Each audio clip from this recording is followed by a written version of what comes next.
The problems that Battiste recognizes in Canadian education begin with low academic achievement and graduation rates, but she delves much deeper to find the roots to why education has not been beneficial for Aboriginal people.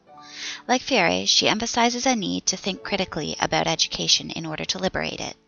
Her critiques have uncovered visible and hidden problems alike, but they all stem back to a flawed Eurocentric education system.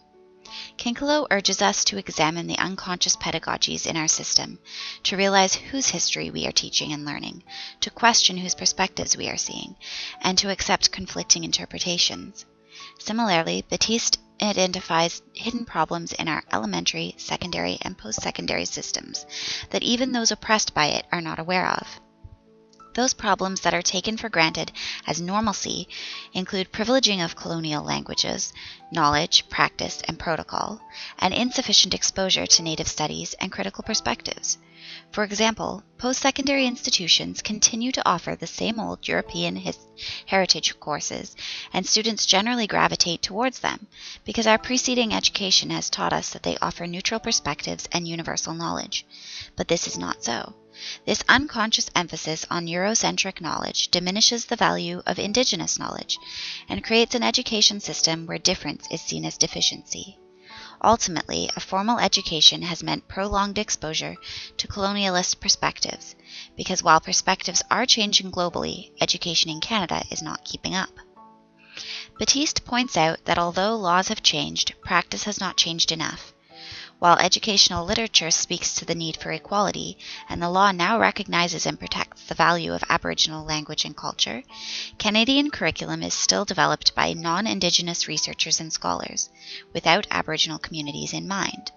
And a requirement for Aboriginals to be allowed to handle their own education is that they accept and adopt this curriculum that still excludes them. So why this failure in proper implementation of a fair curriculum?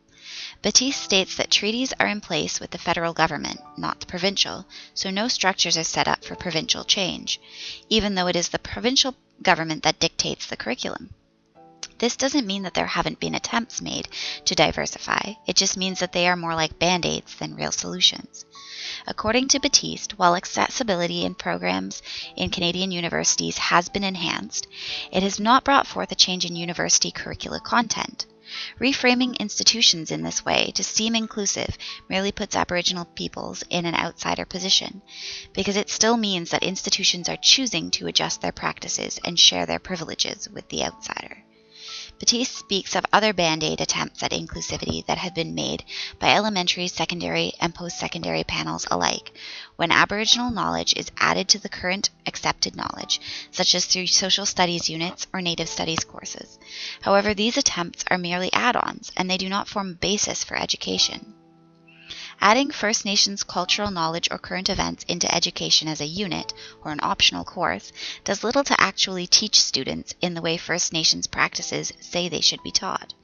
The problem, as Battiste criticizes, is that adding pieces to the main Eurocentric core curriculum does nothing to help disempowered students find an equal position in society, and merely perpetuates the potentially unconscious oppression that the laws are supposed to protect them from.